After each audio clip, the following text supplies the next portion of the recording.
अस्सलाम वालेकुम students. Hand raise करके मुझे बता दें कि मेरी आवाज क्लियर आ रही है।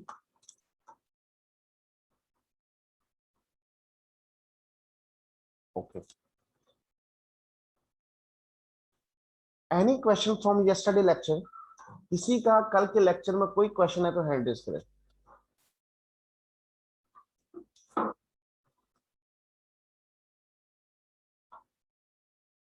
इसी स्टूडेंट का कल के लेक्चर में अगर कोई क्वेश्चन है हैंड रेज करें, या जो होमवर्क के अंदर आपको क्वेश्चन दिए गए थे, एक आपके ग्रुप के अंदर शेयर हुआ था और आपको ऐसे दिए गए, उस क्वेश्चन में कहीं किसी का कोई प्रॉब्लम आया है तो वो हैंड रेज करें।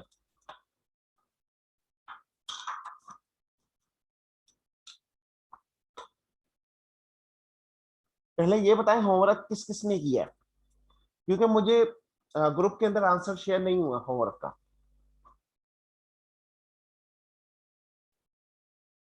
हैंड रेज करके बताएं कि होमवर्क किस किस बच्चे ने किया। सिर्फ अभी तक दो बच्चों ने हैंड रेज किया है, मोमना यासीन और अली हसन ने।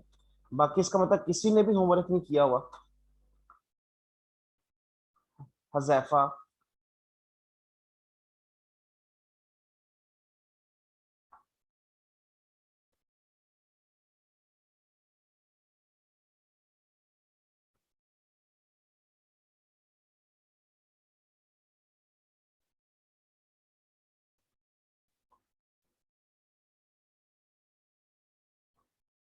ओके।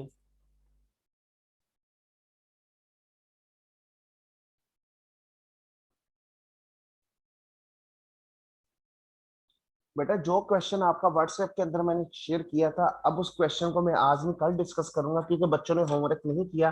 अगर कल भी आप लोगों ने होमवर्क नहीं किया तो आपको मैंने मीटिंग से रिमूव कर देना है, और ग्रुप से भी रिमूव करूंगा व्हाट्सएप, ताकि आपको एक दफा एहसास हो कि होमवर्क करना है। इसलिए आज के दिन मैं वो क्वेश्चन की डिस्कशन नहीं कर रहा जो आपको व्हाट्सएप के अंदर होमवर्क के तौर पर दिया गया था, वो कल डिस्कस करेंगे अब। और वो क्वेश्चन जो आपको नोट्स में से दिए गए, जिसमें पास पेपर के दो क्वेश्चन इंक्लूड थे और एक वैसे प्रैक्टिस क्वेश्चन था, उनमें किसी का भी प्रॉब्लम?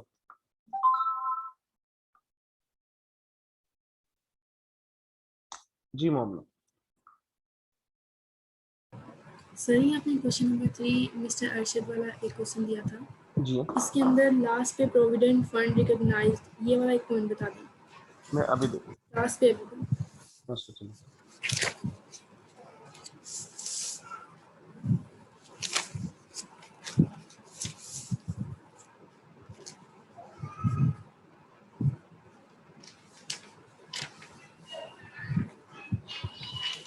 इसकी बात कर रहे हैं। जी sir. Due to some health issue he resign from the job and following further sums were paid to him. अच्छा, अगर प्रोविडेंट फंड जो सा रिकॉग्नाइज है, उसके अंदर हमने पढ़ा था एम्प्लॉयर कंट्रीब्यूशन इंटरेस्ट हमने हर साल लेना है जो उसका होगा। एग्रीड मोमना? Yes sir. और जब हमने कहा था आखिर में हमें एक्यूमुलेटिव बैलेंस मिलेगा, इकट्ठा जो हमें पेमेंट मिलेगी छोड़ने के ऊपर एम्प्लॉयमेंट, तो उस वो एग्जाम्प्ट होगी, उसके ऊपर हमने कुछ भी नहीं करना। एग्रीड? यस अब सर। ऊपर यस लाइन सर। लिखा है due to health issue he resign from the job and following further sums were paid to him. इसका मतलब ये जो प्रोविडेंट फंड रिकॉग्नाइज है, ये कौन सा अमाउंट है? टोटल अमाउंट मिली है उसे, टोटल सम। Yes sir. ठीक है।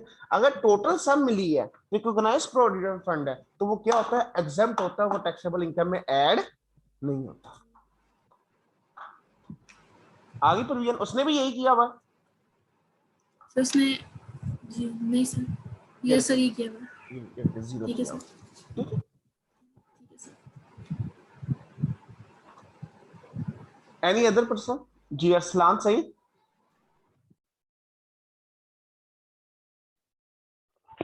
अस्सलाम वालेकुम सर। वालेकुम अस्सलाम। जी बेटा। Sir tax on amount received on termination of employment के नीचे सर एक नोट दिया हुआ है, वो सर उस जरा बता दें। किस क्वेश्चन के अंदर है बच्चे? मुझे सिर्फ वो बता सर दो। वो जो कल हमने टॉपिक नहीं पढ़ा, टैक्स ऑन अच्छा अच्छा, अमाउंट रिसीव्ड ऑन टर्मिनेशन। मैं अभी अभी उधर चलो।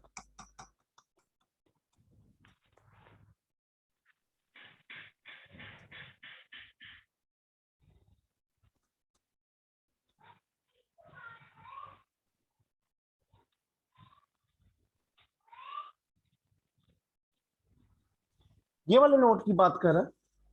Yes sir. In the above formula, total taxable income has been used, which depict that while computing the applicable tax rate, income of the employee from all sources taxable under NTR shall be taken into the account. इस line का मतलब मैं अभी बताऊं, हमने क्या starting में कोई डिस्कशन हुई थी, इनकम एनटीआर होती है या एसटीआर होती है, कोई इस चीज के हवाले से अभी तक? अरसलान बेटा अपने आप को अनम्यूट रहे ताकि हम क्वेश्चंस लेना होता है। अपने आप को अनम्यूट करे बेटा अरसलान।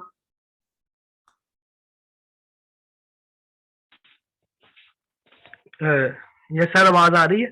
जी जी आ रही है। वो एनटीआर इनकम की डिस्कशन हुई थी, normal tax regime, separate tax regime या फाइनल टैक्स रिजीम, आपको याद होगा कुछ। ये असल में जो बात, जी जी पूछे पूछे सर ये बताया था मेरे जहन में, वो आ नहीं रहा। नॉर्मल अच्छा टैक्स रिजीम जी सर, वो हाँ जी स्लैब रेट के वाले से था जी। अब इसके अंदर वो जो लाइन लिखी है ना, उसका मतलब हमने कहा था हम हमारे पास 5 हेड ऑफ इनकम है, याद होगा। इनकम जी सर। फ्रॉम सैलरी एक पढ़ा था हमने, ठीक है। Yes sir. प्रॉपर्टी भी पढ़ा है, पढ़ेंगे इंशाल्लाह। कैपिटल गेन है, बिजनेस है और अदर सोर्स है, ठीक है। वो कह रहा है अभी तक जो इस अभी तक हमने सिर्फ सैलरी पढ़ी है, इससे नेक्स्ट अभी हमने चीजें पढ़ रही है, ठीक है। वो कह रहा है यस वो सर। जो हमने एवरेज रेट लेना ना, एवरेज रेट, उसके लिए हम हमारे पास जो टैक्स और नंबर 1 टैक्स और जो टैक्सेबल इनकम है वो सिर्फ सैलरी वाली नहीं होनी चाहिए। वो जो पिछले सालों की salary, property, capital gain, business और अदर सोर्स, इन सबको मिला के जो टोटल आई हुई है, वो टोटल टैक्स और वो टोटल इनकम से निकालना है, ये वो कहना चाहता है। क्लियर? जी sir. Yes sir, thank you sir. Okay sir, thank you. जी शरोज। अस्सलाम वालेकुम सर। वालेकुम अस्सलाम, जी बताओ। सर ये क्वेश्चन 3 मिस्टर अरशद वाला है, उसमें जी interest on provident fund balance 18%, इसका बता दो सर। मैं एक मिनट अभी बेटा उधर चले तो ये आ गया क्वेश्चन, ठीक है।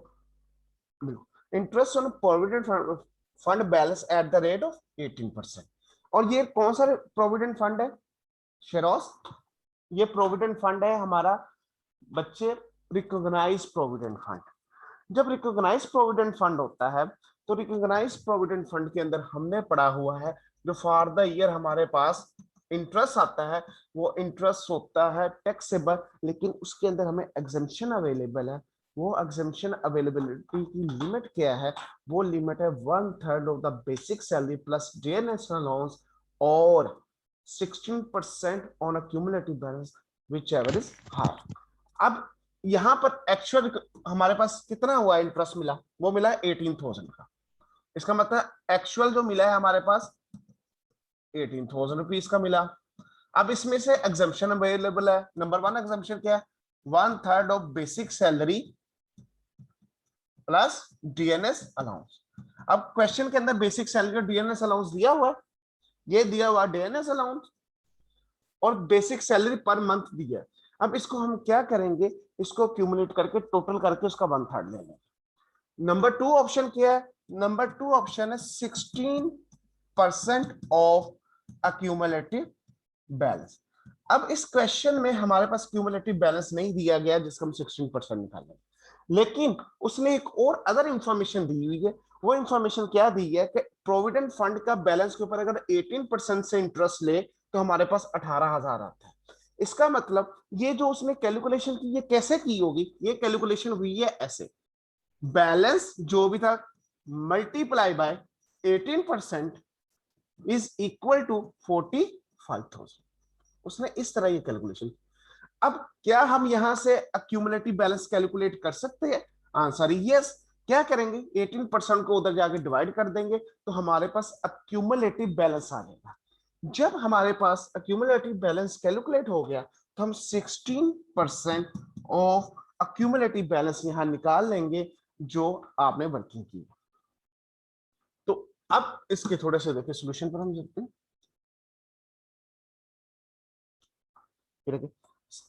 Interest on provident fund higher of 1/3 of the salary और इनकम अप टू 16%, ये उसने बात की।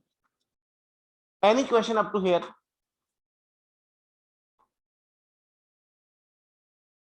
शेरोज अपने आप को हैंड रेस करें बच्चे।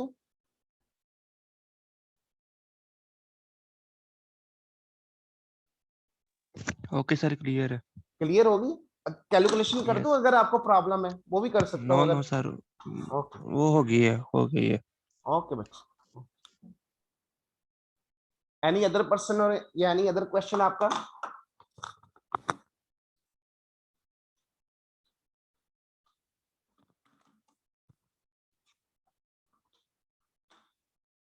कोई क्वेश्चन? ओके, जो आपका व्हाट्सएप के अंदर क्वेश्चन मैंने होमवर्क के तौर पर दिया है वो आज उसे दोबारा कर लीजिएगा, कल हम उसको डिस्कस करेंगे। मैं अभी आज उस क्वेश्चन को डिस्कस नहीं करा। बड़ा अच्छा क्वेश्चन था, उसके अंदर आपका प्रोविडेंट फंड था, इंटरेस्ट की फिगर्स थी, उसके बाद ये गोल्डन शेक हैंड्स की पेमेंट्स थी और 6 मंथ की कैलकुलेशंस थी उसके अंदर, जो कि ऊपर से तो पता नहीं चल रहा था, लेकिन वो रिटायरमेंट को देख के हमने एस्टिमेट्स करना था।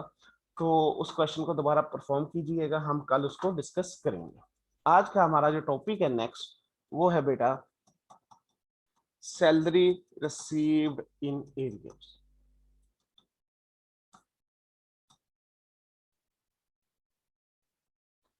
Salary receive in arrears. इस सेक्शन को पढ़ाने से पहले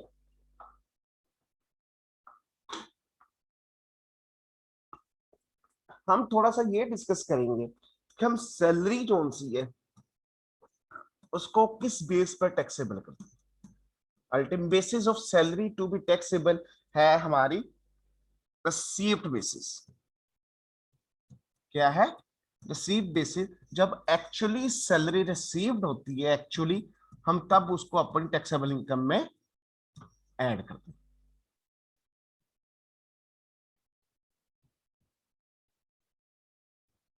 ये हमने अभी तक पढ़ा। इसलिए न्यूमेरिकल के अंदर हम जब कहते थे 10th of the next month, 15 of the next month, तो हम उस सैलरी को उसी मंथ में लेते थे। बेशक वो जून की सैलरी है, जुलाई में मिलती है, तो हम उसको जुलाई में ही टैक्सेबल करते थे, जून में टैक्सेबल नहीं करते थे। अब ये इसका बेसिक रूल है। इस बेसिक रूल के अगेंस्ट दो एक्सेप्शंस हैं। दो एक्सेप्शंस। नंबर 1 एक्सेप्शन क्या है और नंबर 2? नंबर 1 एक्सेप्शन ये है कि अगर कोई एम्प्लॉय जॉब कर रहा है प्राइवेट कंपनी में, प्राइवेट कंपनी के अंदर, और वो पर्सन या वो उस कंपनी का एम्प्लॉयर की इंटेंशन ये है वो जानबूझकर उसकी सैलरी को डेफर्ड करता है, डेफर्ड से मुराद उसको लेट पे करता है, सिर्फ इस पर्पस के लिए कि वो जो इस टैक्स ईयर की सैलरी है वो कम हो जाए, और कम होने की वजह से फॉर द करंट ईयर उसको टैक्स कम लगे। मतलब प्राइवेट कंपनी की सैलरी या एम्प्लॉय खुद सैलरी जानबूझ के इंटेंशनली क्या करता है, वो इंटेंशनली अपनी सैलरी को डेफर करता है। डेफर से मुराद क्या है? जून, मई, जून, अप्रैल, मई, जून 3 माह की सैलरी वो नहीं लेता, वो कहता मुझे जुलाई में दे दो। लेने का सिर्फ पर्पस ये था कि वो उसकी जो जून है टैक्स ईयर 2021 उसके अंदर उसकी सैलरी कम हो जाए। जब सैलरी कम होगी तो टैक्स रेट भी कम हो जाएगा और टैक्स कम लगेगा। और अगले साल क्योंकि उसकी सैलरी का कोई सीक्वेंस हो था, उसने अपना सेटअप किया था, जानबूझ के अपनी सैलरी को डेफर्ड करवाया। डेफर्ड इसलिए करवाया ताकि जब सैलरी नेक्स्ट ईयर में रिसीव हो तो उस साल में टैक्सेबल हो जाए, इस साल टैक्सेबल ना हो, और उसके नतीजे में अपनी टैक्सेबिलिटी को रिड्यूस किया उसने। नंबर एक, ये जब ऐसा होगा, जब ये सीक्वेंस होगा, तो इस सीक्वेंस के अंदर बेटा कमिश्नर CIR कमिश्नर के पास पावर है कि वो सैलरी को रिसीव्ड बेसिस की बजाय अक्रूवल बेसिस पर टैक्स करते हैं। ये CIR के पावर। अक्रूवल बेसिस से मुराद क्या? कमिश्नर के नहीं, मैं रिसीव बेसिस को नहीं मानता, मुझे 3 मंथ की सैलरी आपने अगस्त में ली है, वो जानबूझ के इंटेंशनली ली गई है कि आप सैलरी नेक्स्ट ईयर में लेके अपना टैक्स लायबिलिटी को रिड्यूस कर रहे हो, तो इसलिए मैं रिसीप्ट की बजाय वो 3 मंथ की सैलरी जो जुलाई में मिलेगी या अगस्त में मिलेगी वो मैं इसी टैक्स ईयर में अज्यूम करके आपको टैक्स लगाता हूं। एक तो आगे इसकी एक्सेप्शन ये।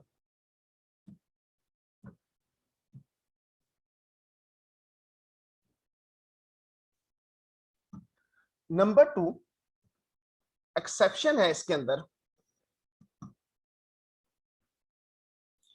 कि salary received in arrears,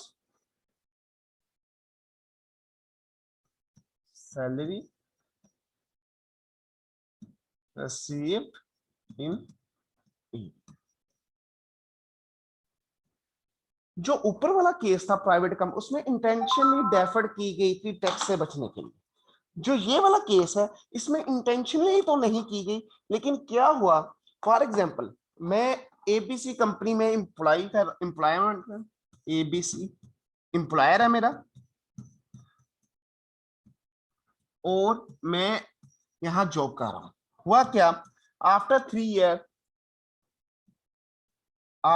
3 years company ने मेरा बोनस देना था, कोई प्रॉब्लम हुआ, बोनस मुझे रिसीव नहीं हुआ या बोनस मुझे नहीं दिया गया, मतलब आफ्टर 3 ईयर, ये टैक्स ईयर में बात कर लेता हूं, टैक्स ईयर था 2018 का, मुझे बोनस मिलना था, बोनस किसी प्रॉब्लम या डिस्प्यूट की वजह से नहीं मिला।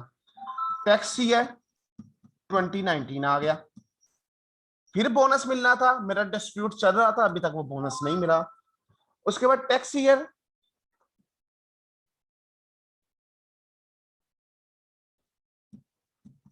2020 आ गया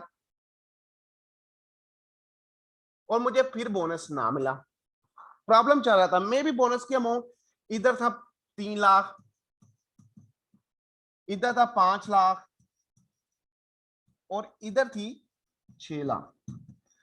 जब आया टैक्स ईयर 2021 तो मेरा ये जो प्रॉब्लम, मेरा ये जो डिस्प्यूट चल रहा था, डिस्प्यूट खत्म हो गया, और खत्म होने के बाद मुझे 2021 का जो 5 लाख का बोनस है 2021 का वो भी मिल गया, और जो पेंडिंग बोनस चाह रहा है टैक्स ईयर 2020 का, 2019 का और 2018 का, जो कि है 3 लाख रुपया, 5 लाख और 6 लाख, मतलब टोटल किया जाए तो ये 14 लाख ये फिगर,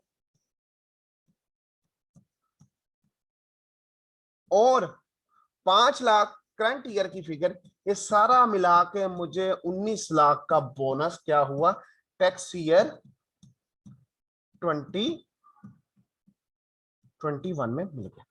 वेरी इंपॉर्टेंट, इसमें ये जो डेफर्ड हो रही है पेमेंट, ये इंटेंशनली जानबूझ के नहीं कर रहे, इसकी रीजन कोई ना कोई।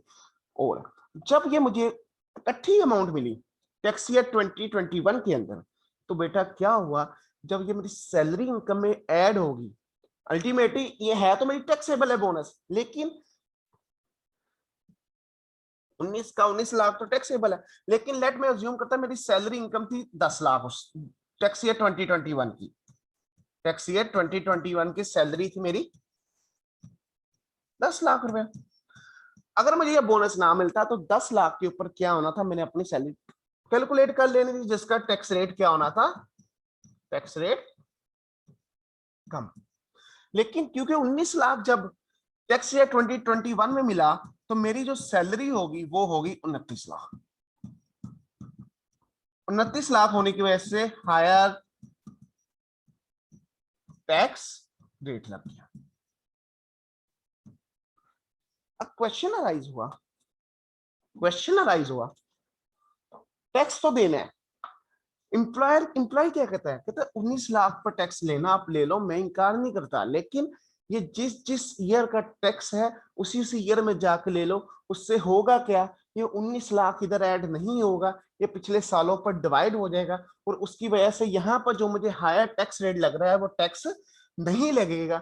ये वो दूसरा केस है जिसके अंदर कोई आपकी salary received in arrear receive होती है करंट ईयर में, तो by taking the permission for CIR, commission से परमिशन लेने के बाद हम उस सैलरी को टैक्स ईयर में इंक्लूड करने की बजाय अपने प्रीवियस ईयर में भी लेके जा सकते हैं by taking the permission from CIR। ठीक है, अब इसका मतलब देखा जाए इस केस में भी दो ऑप्शंस हमारे पास आ गए। ऑप्शन 1 क्या है, ऑप्शन 1 के अंदर क्या है, सारे के सारे को करंट टैक्स ईयर में ऐड कर लो और नॉर्मल कैलकुलेशन कर लो, ये ऑप्शन 1 हो गया। ऑप्शन 2 क्या हो गया हमारे पास, सेकंड ऑप्शन कि ऑप्शन 2 ये है कमिश्नर से अप्रूवल ले लो और अप्रूवल लेके उसको प्रीवियस टैक्स ईयर में जाके टैक्स कर लो। प्रीवियस टैक्स ईयर में जाके टैक्स करना कैसे है वो हम डिस्कस करें। प्रीवियस टैक्स ईयर में जाके उसको टैक्स कर लो। अब दो ऑप्शन है, अल्टीमेटली हमने ऑप्शन कौन सा एक्सरसाइज करना है, इन दोनों ऑप्शन में से जो होगा हमारे लिए बेनिफिशियल। अगर ऑप्शन हम अपनी कैलकुलेशन करेंगे, अगर ऑप्शन 1 बेनिफिशियल है हम ऑप्शन 2 के ऊपर जाएंगे नहीं, लेकिन अगर ऑप्शन 2 की कैलकुलेशन करने से हमें पता चलता है कि प्रीवियस टैक्स ईयर में ऐड करने से हमें टैक्स कम लगता है, तो हम साथ ही कमिश्नर को कहेंगे ये हमें सैलरी रिसीविंग एरियर है, ये डिस्प्यूट चल रहा था इसलिए टैक्स ये 18, 19, 20 में हमें नहीं मिला, ये टैक्स ये 2021 में मिली है, काइंडली हमें अलाउ करो कि हम उसी रेलेवेंट टैक्स ईयर में जाके उसको पे कर लें। ये है second exception to the basic rule on salary. वो क्या है कि salary should be taxable on the saved basis. सिर्फ इन दो केसेस में उसको हम क्या कर सकते हैं, अक्रूवल बेसिस पर टैक्स कर सकते हैं। अब यहां पर जाने से पहले मैंने पीछे से इसकी एक थ्योरी माइनस करवाई थी।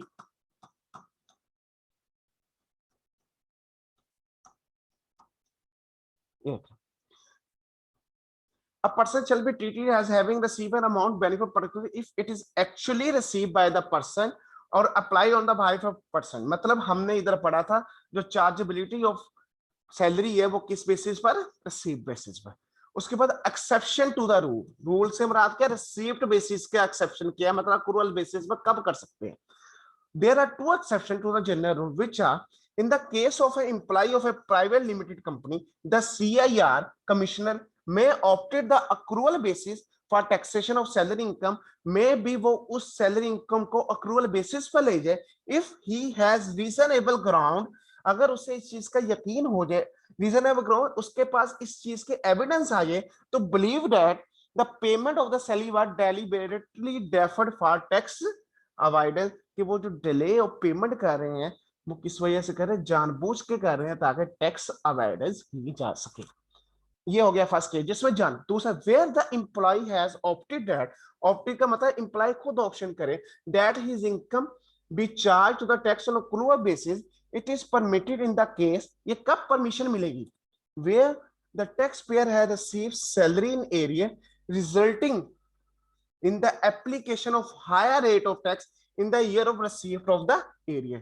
जिस तरह बोनस हमें करंट ईयर में रिसीव हुआ और उसकी वजह से हाई रेट में इनकम फॉल कर गई, तो उस सूरत में अगर एम्प्लॉयर ऑप्शन लेना चाहे तो वो क्या कर सकता है, इन एरियर बेसिस पर ऑप्शन ले सकता है। अब ये सेकंड केस को हम डिस्कस करेंगे, सैलरी रिसीव इन एरिया।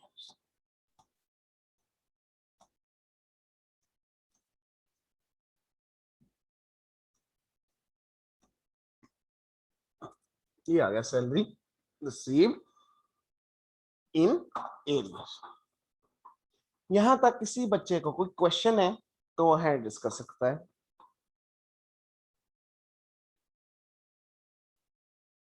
हमने इस रिसीव इन एरियर्स की एक बेसिक अंडरस्टैंडिंग सीख ली है कि रिसीव इन एरियर्स कहते किसे है, ये ऑप्शन क्यों एक्सरसाइज की जाती है, उसके बिहाइंड लॉजिक क्या है। अब थोड़ी सी इसकी थ्योरी पढ़ते हैं, उसके बाद हम इसकी प्रैक्टिस पर जाएंगे, क्वेश्चन की एक क्वेश्चन लेके उसकी प्रैक्टिस करें। इन the case of received amount under salary which is paid in areas, which is paid in areas हमारा जो पीछे की पेमेंट थी आज हुई, and is expected to be charged at a rate higher than the rate which would have been charged if amount received in its relevant tax year। वो कहना ये चाह रहा है अगर कोई प्रीवियस ईयर्स की पेमेंट इकट्ठी होकर हमें करंट ईयर में मिल रही है, वो करंट ईयर में मिलने की वजह से हमारा टैक्स रेट इंक्रीज हो रहा है as compare to what, as compare to what, कि अगर वही इनकम हमें प्रीवियस ईयर में रिसीव होती तो हमें टैक्स रेट कम लगता। तो उसमें the employ may be by notice to the commissioner, commissioner को नोटिस देके elect for the tax rate applicable in the tax year in which salary was received या earned। मतलब वो कमिश्नर को नोटिस देके वो जो करंट ईयर में उसको अच्छी अमाउंट मिली है उसको उस रेलेवेंट ईयर का टैक्स लगा सकता है जिस रेलेवेंट टैक्स ईयर में वो रिसीव हुई है। अब इससे होगा क्या, जब वो उसको अपोर्शन कर देगा, अपोर्शन करने से उस फॉर एग्जांपल अगर अमाउंट मिली है जिस तरह लास्ट हमने कहा 16 लाख या 15 लाख कोई भी अमाउंट मिली वो 3 इयर्स की है, टैक्स ईयर 2018 5 लाख मिल गई हमारे पास, 5 लाख 19 में मिल गई 6 लाख और 20 में मिली है थी टोटल हमारी 7 लाख, लेकिन ये सारी इकट्ठी होकर मिली हमें टैक्स ईयर 2021। अब वो क्या कहता है कि इसको उसी के रेलेवेंट टैक्स ईयर में डाल दो। मतलब हमें मिली थी 21 में 18 कैसे मिली, 7 जमा 6 जमा 5। एक तो ऑप्शन था 18 का 18 2021 में डाल इंक्लूड करता, टोटल टैक्सेबल इनकम निकालता और उस पर टैक्सेबिलिटी निकाल देता, वो एक नॉर्मल केस। दूसरा केस क्या है, वो कहते हैं इसको अपोर्शन कर दो, इसको ऐड कर दो इसकी रेलेवेंट टैक्स ईयर में। मतलब हम 7 को ले जाएंगे 2020 में, 6 को ले जाएंगे 2019 में, 5 को ले जाएंगे 2018 में। अब हमारे पास ये 3 फिगर्स होगी सेपरेट, इस पर 2018 का रेट लगा दो, इस पर 2019 का रेट लगा दो और इस पर 2020 का रेट लगा दो। और इन तीनों से क्या होगा, हमारे पास टैक्स लिबिलिटीज आ जाएगी और जो करंट ईयर की टोटल टैक्स लिबिलिटी बनेगी वो एक नॉर्मल टैक्स लिबिलिटी प्लस ये 3, इन तीनों को मिला के हमारी टैक्स लिबिलिटी कैलकुलेट हो जाएगी। अब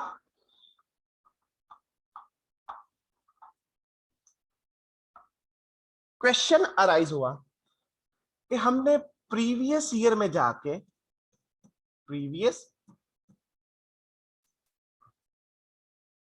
जाके उसके ऊपर टैक्स लिबिलिटी कैसे कैलकुलेट करें। अब क्योंकि प्रीवियस ईयर की हम टैक्सेबल इनकम निकाल चुके हैं, प्रीवियस ईयर की हम टैक्स लिबिलिटी कैलकुलेट कर चुके हैं और टैक्स पे भी कर चुके। अब इस अमाउंट को प्रीवियस ईयर में कैसे इंक्लूड करना है, how to deal with that. अब उस सूरत में क्या होगा, हम एक अपनी वर्किंग बनाएंगे। वर्किंग के अंदर क्या आएगा, ये देखें यहां हम लिखेंगे टैक्स ईयर या 2018, 2019, 2020 और 2021। अभी सिर्फ फॉर्मेट सिखा रहा हूं और क्वेश्चन करेंगे। तो मैं कहूंगा टैक्सेबल इनकम क्या थी, टैक्सेबल इनकम क्या थी। ये वो टैक्सेबल इनकम है जो ओल्ड वाली थी। ओल्ड वाली मतलब जिस पर हम टैक्स कैलकुलेट करके अपनी टैक्सेबिलिटी दे चुके हैं, ओल्ड वाली। लेट वो मैं कहता हूं 18 लाख, इधर मैं कहता हूं 15 लाख, इधर मैं कहता हूं 20 लाख या 2 मिलियन। ये थी मेरी ओल्ड टैक्सेबल, ठीक है। इसके ऊपर अल्टीमेटली 2018, 19, 20 पर मैंने कोई टैक्स भी दिया होगा, वो इसका मतलब टैक्स पेड आ जाएगा, ओल्ड टैक्स पेड। ये ओल्ड डाटा लिख रहा हूं मैं, वो इसके ऊपर आ गया लेट 70,000, 65,000 और 90,000। लेट लिख ली फिगर, ये 3 फिगर। इसका मतलब ये मेरे पास ओल्ड टैक्सेबल इनकम और ओल्ड टैक्स पेड आ गया। अब क्या करेंगे, अब हम करेंगे कि हमारी जो हमें एरियर्स की पेमेंट मिली है उसको रेलेवेंट टैक्स ईयर में ऐड कर दो, रेलेवेंट टैक्स ईयर में ऐड कर दो। तो मैं क्या लिखूंगा इधर, अमाउंट, ये देखिए इधर मैं ऊपर हेडिंग दे रहा हूं, amount received in arrears 5 lakh, जो मुझे अब डिवाइड की मैं 2018 का था 5 लाख 2018 में ले गया, 6 लाख था 2019 का, मैं 6 लाख 2019 में लिख लिया और लेट 7 लाख था 2020 का, मैंने उसको 2020 में लिखा। अब जब ये मैंने 3 फिगर लिखी तो इसका मतलब क्या हुआ, अब मेरी अगर ये मुझे 5 लाख 2018 में ही मिलता, ये वाला 5 लाख, तो फिर क्या होना था 2018 में, मेरी टैक्सेबल इनकम 18 लाख ना होती, कितनी होनी थी मेरी टैक्सेबल इनकम, 18 लाख जमा 5 लाख 23 लाख होनी थी। इसका मतलब इसी तरह अगर मैं 6 लाख 2019 में मिलता तो मेरी इनकम 15 लाख नहीं होनी थी, फिर कितनी होनी थी, 21 लाख। और इसी तरह ये 7 लाख अगर मुझे 2020 में मिलता तो ये इनकम 20 लाख की बजाय 27 लाख होनी थी। अब हमने क्या किया, अपने बोनस या अपनी एरियर्स पेमेंट को उसके रेलेवेंट टैक्स ईयर में लेके और रेलेवेंट टैक्स ईयर में जाके हमने रिवाइज या वो इनकम निकाल ली जिस पर टैक्स लगना चाहिए था। मतलब अब इनकम अगर वो पेमेंट हमें 2018 में मिलती 23 लाख होती, 2019 में मिलती तो हमारी इनकम 21 लाख होती, और अगर 2020 में मिलती तो हमारी इनकम 27 लाख होती। अब अगर हम उस रेलेवेंट टैक्स ईयर में चले गए तो इसका मतलब क्या, 23 लाख के ऊपर हमें टैक्स कितना बनना था, हम वो कैलकुलेट करें। Tax to be paid, to be paid का मतलब हमें इस 23 लाख के ऊपर टैक्स देना पड़ना था। तो क्या हमारे पास स्लैब रेट मौजूद है क्या 23 लाख का टैक्स मैं निकाल सकता हूं? Answer is yes. सर मैं स्लैब लूंगा, स्लैब में देखूंगा 23 लाख पर क्या आंसर बनता है, तो मैं 23 लाख का इधर आंसर लिख लिया, लेस 23 लाख की टैक्सेबिलिटी बन गई मेरी 1,20,000। 21 लाख की मेरी टैक्सेबिलिटी बन गई 90,000। मैंने कैलकुलेट किया स्लैब देके, और मे भी मेरी जो 27 लाख है उसकी टैक्सेबिलिटी क्या बन जाएगी, 1,30,000। अब हुआ क्या, हमने किया क्या, अब यहां तक एक बार बस हमने लिखा हमारी उस रेलेवेंट ईयर में टैक्सेबल इनकम कितनी थी और हमने टैक्स कितना पे किया। हमने ये दो चीजें लिखी सबसे, रेलेवेंट ईयर में हमारी टैक्सेबिलिटी कितनी थी वो लिख ली, और टैक्सेबल इनकम की थी।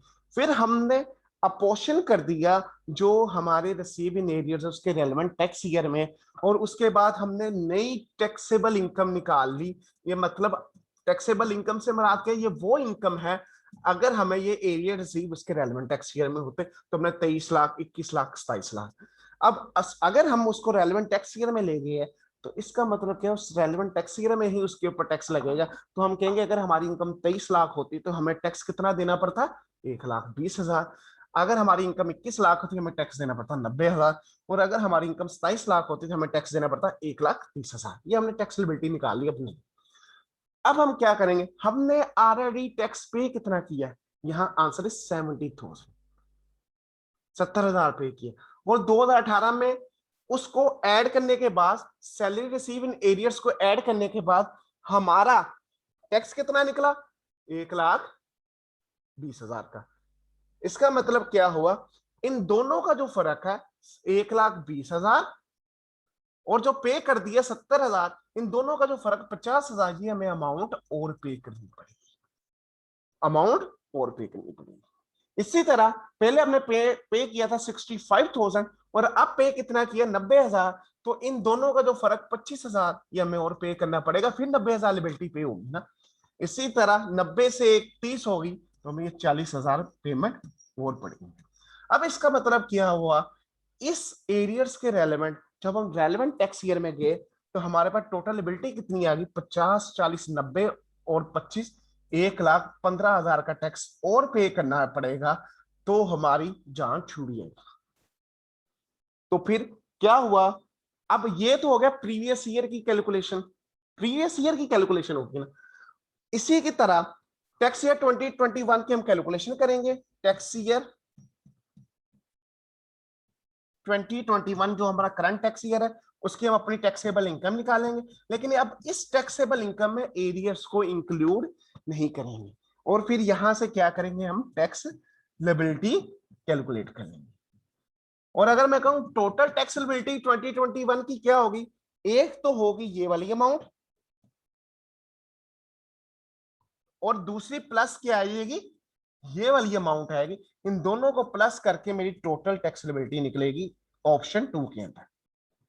ठीक है, और ऑप्शन 1 क्या है? ऑप्शन 1 ये है कि मुझे ये कुछ भी करने की जरूरत नहीं है। जब मैं टैक्स ईयर 2021 को कैलकुलेट करूंगा, टैक्स ईयर 2021 को, तो यहां पर जब मैं टैक्सेबल इनकम लूंगा, इस टैक्सेबल इनकम के अंदर ही वो जो मुझे एरियर सैलरी होगी वो सारी की सारी इंक्लूड कर लूंगा।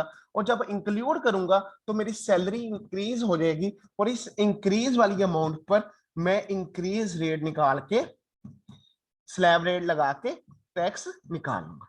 मतलब इस ऑप्शन के अंदर हमें कुछ भी करने की जरूरत नहीं है, उसको टैक्सेबल इनकम में इंक्लूड किया, इंक्लूड करके इंक्रीज स्लैब रेट लगा दिया, और यहां से टोटल टैक्सेबिलिटी निकाला।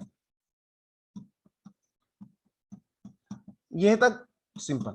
और दूसरा केस क्या था जो हमने ऑलरेडी डिस्कस किया, हमने अप्रोप्रिएट अपोर्शन कर दिया, हमने डिवाइड कर दी, जिस ईयर की इनकम थी उस ईयर में लेके उस ईयर की नई टैक्सेबल इनकम निकाली, और उस नई टैक्सेबल इनकम के ऊपर टैक्सेबिलिटी निकाली। जो टैक्सेबिलिटी आई, हमने कहा इतनी हमारी इस इनकम की वजह से टैक्सेबिलिटी आ रही है, ऑलरेडी पे क्या किया है तो उसमें से माइनस कर दो, रिमेनिंग पेएबल आ जाएगा। इस तरह हम प्रीवियस ईयर की टैक्सेबिलिटी जो उस एरियर्स के ऊपर आए उसको कैलकुलेट कर लेंगे, और करंट ईयर की टैक्सेबिलिटी नॉर्मल कैलकुलेट करेंगे, दोनों को मिला के टोटल टैक्सेबिलिटी कैलकुलेट कर लेंगे। Any question up to here?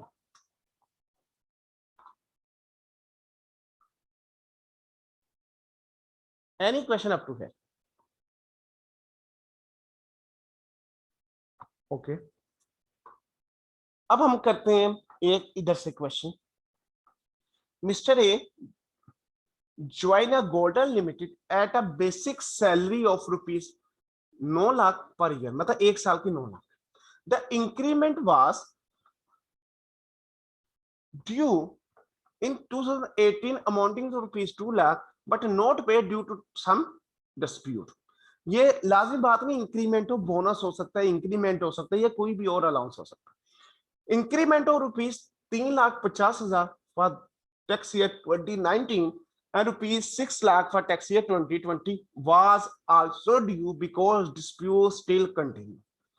In 2021 disputes settled and all the areas of rupees 11,50,000 कैसे आया, 6 लाख जमा 2 लाख जमा 3.5 lakh, receipts in 2021 is rupees 70। मतलब 11,50,000 हमें प्रीवियस मिल गया, और 2021 की सैलरी कितनी थी हमारे पास, 17 लाख। अब ये हुई सैलरी रिसीव इन एरियर्स, इससे हायर रेट होने के चांसेस है। हायर रेट होने के चांसेस है तो एम्प्लॉयज के पास ऑप्शन है, एक तो नॉर्मल टैक्सेबिलिटी निकाल ले, और नंबर 2 क्या है, इसको ऐड कर ले प्रीवियस ईयर में, वहां से निकाल। अगर ऑप्शन 1 नॉर्मल टैक्सेबल इनकम निकाल, if the arrear of the salary tax on received basis, received basis का हमारा जिस ईयर में हो उसी ईयर में हम उसको टैक्सेबल इनकम में ऐड कर लेंगे, तो क्या होगा, सैलरी रिसीव आ गई 17 लाख और एरियर रिसीव आ गया 11,50,000। टोटल हमने जमा किया तो हमारे पास आ गया 28,50,000, दैट इज टैक्सेबल इनकम। ये टोटल टैक्सेबल इनकम है। अब हम जाएंगे अपनी स्लैब्स के ऊपर, स्लैब के ऊपर जाके इस 28,50,000 पर टोटल पर टैक्सेबिलिटी निकाली, जो कि हमारे पास आ गया 2,56,250। ये था नॉर्मल टैक्सेबिलिटी जो हमने रिसीव बेसिस पे की। अब बात करेंगे हम, if the arrear of that salary tax on accrual basis of accounting. Accrual basis of accounting में हमने क्या किया, हमने उसको उसके रेलेवेंट टैक्स ईयर में ले लिया। रेलेवेंट टैक्स ईयर से मुराद क्या है बेटा, 2008 में सैलरी हमारे पास कितनी रिसीव हुई, 90,000, ये वही जो सैलरी या टैक्सेबल इनकम आ गई। 2019 में भी 9 लाख, और 2020 में भी आ गई 9 लाख। ये वो कॉलम है जो हमने सैलरी रिसीव में। बात क्लियर? यहां से थोड़ा सा उसका वो हो गया मेरा बेटा, इसने ना कॉलम को आगे पीछे कर दिया। हम अपने हिसाब से भी कॉलम, पहले हमने लिखी salary receive column number 1, column number 2 था इसके ऊपर जो टैक्स हमने पे किया, ये आ जाएगा कॉलम नंबर 2। टैक्स आ गया 15,000 15,000 15,000। कॉलम नंबर 3 क्या था, सैलरी टू बी रिसीव्ड। इसको बेटा मैं अपना ही करवा देता हूं अपने तरीके, ताकि हम हमारे लिए समझना आसान हो।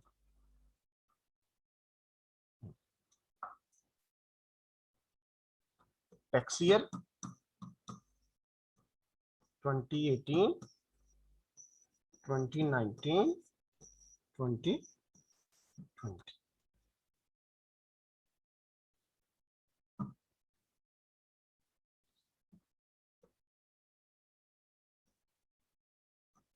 Salary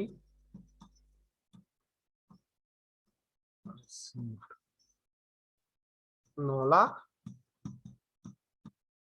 9 lakh 9 lakh. Tax paid on salary ये आ गया बेटा 15,000 15,000 15,000।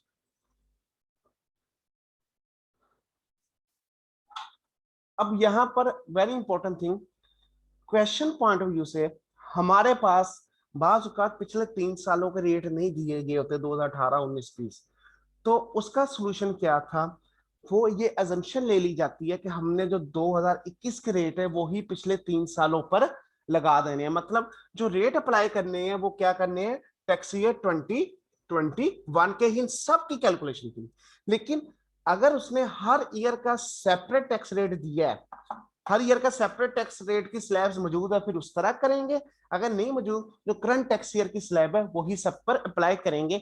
इसलिए उसने ये नोट दिया, for the purpose of uniformity in calculation the tax liability is calculated on the basis of rate applicable to the tax year 2021। मतलब सारा क्वेश्चन सोल्व करते हुए हमने रेट कौन से अप्लाई किया, टैक्स ईयर 2021 के। अब ये थी वो अमाउंट 9 लाख 9 लाख 9 लाख 15,000 15,000 15,000 जो कि टैक्स ईयर 2021 के रेट अप्लाई करते हुए हमने कैलकुलेट कर लिया कि हमने इतना इतना टैक्स पे किया। अब हमें सैलरी रिसीव इन एरियर्स हुए हैं, तो एरियर रिसीव हुए हम इधर लिखेंगे एरियर्स, वो कितने 2 लाख नंबर 1। नंबर 2 क्या है 3.5 लाख, और नंबर 3 क्या है हमारे पास बेटा, वो इधर से देख लेते हैं 6 lakh.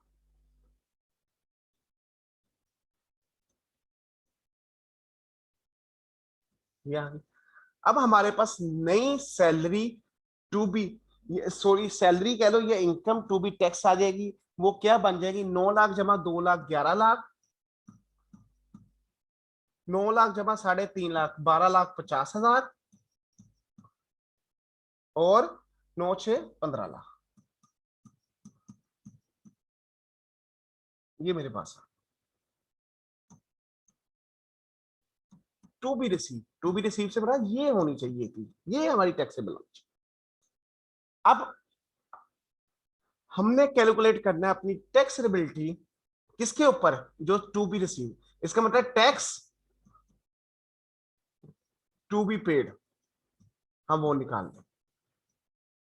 Tax to be paid से मुराद क्या है, हमारी जो एरियर्स है हमने रेलेवेंट टैक्स ईयर में ऐड किया, तो सैलरी टू बी रिसीव्ड आ गया। वो जो नई सैलरी है, नई टैक्सेबल इनकम आई है, उसके ऊपर टैक्स क्या बनता है वो कैलकुलेट करना। अगर 1,10,000 का हम टैक्स कैलकुलेट करें तो बेटा वो हमारे पास सॉरी 11 लाख का टैक्स कैलकुलेट करें तो वो हमारे पास आता है 25,000। ये कैसे है, इस स्लैब रेट को अप्लाई किया हमने। स्लैब रेट जो हमारे उसके ऊपर 11 लाख के ऊपर टैक्स लायबिलिटी कैलकुलेट करेंगे। उसके बाद हमने 12,50,000 पर टैक्स लायबिलिटी कैलकुलेट की, तो वो आया हमारे पास 35,000। ये कैसे आया, ये अगर बेटा मैं ये टैक्स रेट्स के ऊपर जाऊं, आपको याद होगा ये आपके नोट्स के अंदर भी दिया हुआ है, एक दफा मैं आपको बता दूंगा, आप ये ना समझे वैसे फिगर से लिखी जा रहे हैं सर। ये वाला where the taxable income exceed 12 lakh rupees 30,000 plus 10% of the exceeding amount. अगर मैं दूसरी कैलकुलेशन करूं, मेरे पास थी 12,50,000, तो इसका मतलब अप टू 12 लाख कितनी होगी मेरे पास 30,000, ये वाली, plus 10% of the exceeding amount of 12 lakh. 12 lakh से एक्सीडिंग अमाउंट क्या है 50,000, उसका मल्टीप्लाई बाय 10% कर लेंगे, वो आ जाएगा 5,000, 30,000 जमा 5,000 और टोटल 35,000 हमारे पास आ जाएगा टैक्स लिबिलिटी। ये इस तरह कैलकुलेट की गई।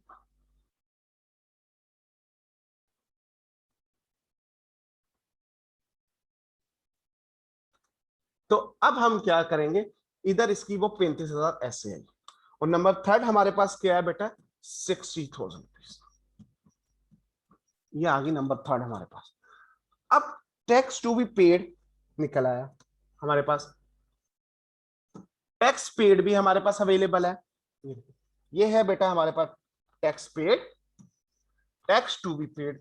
इसका मतलब टैक्स टू बी पेड कितना था, इतना होना चाहिए था, और टैक्स पेड इतना आ गया। अब टैक्स पेएबल निकल आएगा यहां से हमारा, वो क्या होगा टैक्स पेएबल, वो हमारा होगा टू बी पेड और पेड का डिफरेंस। इसके अंदर आ गया 10,000, इसके अंदर आ गया बेटा हमारा 20,000, और इसके अंदर आ गया हमारा 45,000। अगर टोटल देखें तो टोटल हमारे पास क्या आ गया 45,000 जमा 20,000 जमा 10,000, तो हमारे पास आ गया 75,000 टैक्स आ गया किसका, प्रीवियस का। अब ये टैक्स ईयर 2020 तक की बात है। अगर हम करंट टैक्स ईयर की बात करें तो वो कैलकुलेशन क्या होगी, tax year 2021 salary received 17 lakh, कोई अदर अलाउंस नहीं है, तो इसका मतलब क्या होगी टैक्सेबल इनकम भी होगी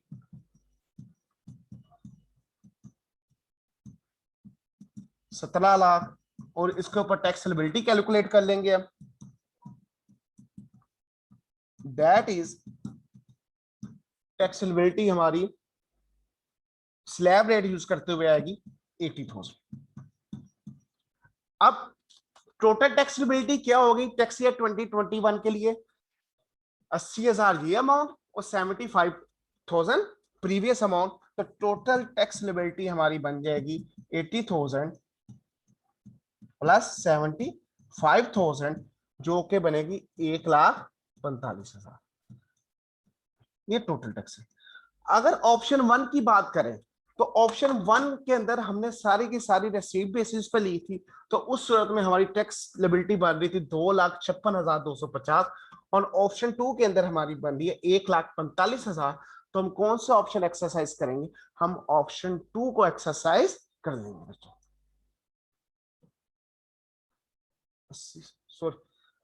बेटा 1,55,000 बनती है, वो मैंने कैलकुलेशन में गलती कर दी।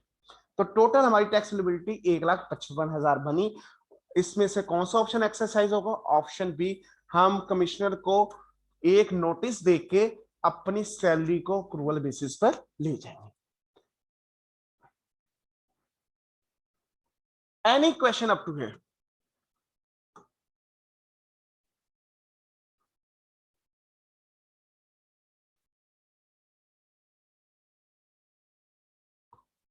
Any question up to here?